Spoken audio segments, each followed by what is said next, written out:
l'orpheline que le village a chassée et qui est revenue propriétaire de tout le quartier. Dans le village de Ndiaré, tout le monde connaissait Awa, pas parce qu'elle était spéciale, mais parce qu'elle était seule. Ses parents étaient morts quand elle avait 8 ans. Une fièvre brutale, 3 jours, 2 tombes et une enfant qui ne pleurait même plus. Elle vivait désormais dans une petite case délabrée, à l'écart du village, là où les chèvres ne voulaient même pas dormir. Son héritage, un terrain, une vieille maison en banco, et la jalousie des autres, parce que le terrain d'Awa était le seul du quartier qui touchait la route principale. Et dans un village pauvre, un terrain bien placé, c'est plus dangereux qu'un couteau. Ses oncles et ses tantes commencèrent doucement. Des sourires, des visites, des promesses. Ma fille, on veut t'aider. On va gérer tes biens. Tu es trop jeune pour comprendre. Awa avait 14 ans. Elle comprenait une chose. Quand les adultes commencent à être trop gentils, c'est qu'ils veulent quelque chose. Mais elle était seule. Alors elle a signé. Des papiers qu'elle ne savait pas lire. Quelques semaines plus tard, tout changea. Les voisins cessèrent de la saluer. Le chef du village ne la regardait plus. On murmurait quand elle passait. Un matin, elle trouva la porte de sa maison forcée. Ses affaires jetées dehors. Ses vêtements dans la poussière. Un homme qu'elle ne connaissait pas était assis à l'intérieur. « C'est chez moi maintenant. » Awa sentit ses jambes trembler. Elle courut chez sa tante. « Ils ont pris ma maison. » Sa tante détourna les yeux. « Tu n'as plus rien ici. » Ce jour-là, le village de Ndiaré décida qu'Awa était devenu un problème. Une orpheline sans défense, sans voix, sans droit. Alors ils firent ce que font les gens quand ils veulent voler sans être vus. Ils effacèrent la personne. On l'empêcha d'aller à l'école. On refusa de lui vendre de la nourriture. On l'insulta. On la traita de voleuse, de malédiction. Et un soir, le chef du village lui dit simplement « Tu dois partir. Tu apportes le malheur. » Awa avait 15 ans. Un sac, aucun endroit où aller. Elle regarda le village qu'il avait vu naître et qu'il a jeté comme un déchet. Personne ne savait encore une chose, ce qu'il venait de chasser allait un jour revenir avec le pouvoir de tout les détruire. La ville ne l'a pas accueilli. Elle l'a avalé. Dakar était immense, bruyante, indifférente.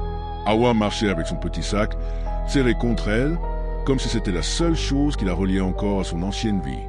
Elle dormait d'abord sous un auvent, puis près d'un marché, puis n'importe où. Elle mangeait quand quelqu'un jetait quelque chose. Elle buvait quand la pluie tombait. Les gens passaient devant elle comme si elle n'existait pas. Être pauvre, c'est déjà dur. Être seul, c'est pire.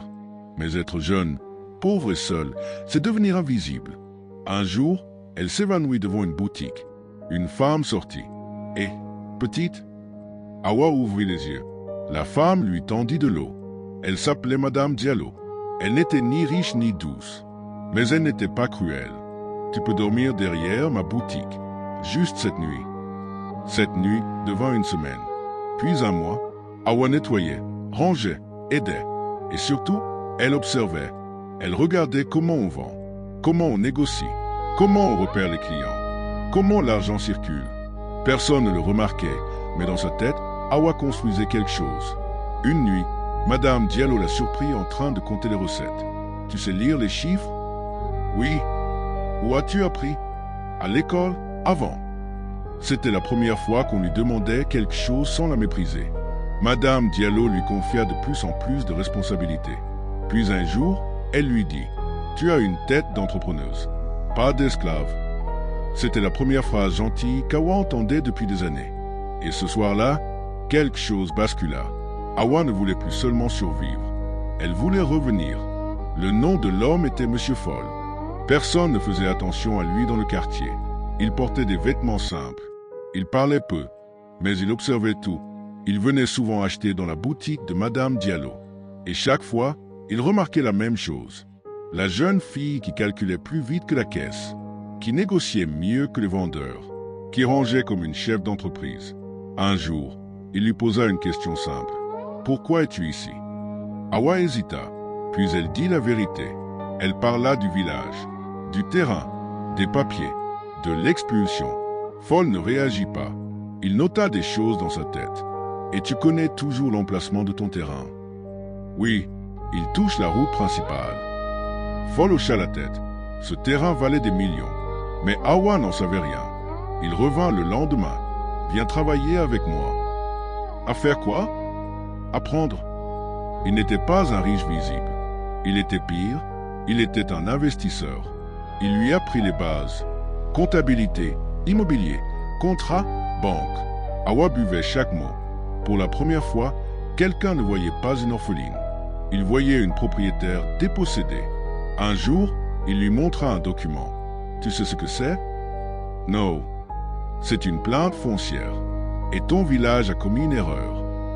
Hawa sentit son cœur exploser. Je peux récupérer ma terre? Monsieur Foll la regarda. Tu ne vas pas seulement la récupérer. Tu vas récupérer tout ce qu'ils ont bâti dessus. Ce jour-là, Hawa ne pleura pas. Elle sourit. Hawa revint à Ndiaré un matin calme. Pas en pleurant, pas en criant. En voiture. Personne ne la reconnut d'abord. Une jeune femme élégante, droite, regard froid. Elle descendit devant l'ancien terrain. Son terrain. À sa place se trouvaient maintenant des boutiques, un petit immeuble, des loyers qui enrichissaient tout le monde, sauf elle. Les villageois sortirent. Les murmures recommencèrent. Qui est-elle? Pourquoi elle regarde nos maisons? Le chef arriva, puis les oncles, puis la tante. Ils la reconnurent. Le silence tomba. Hawa sortit un dossier. Vous m'avez chassé.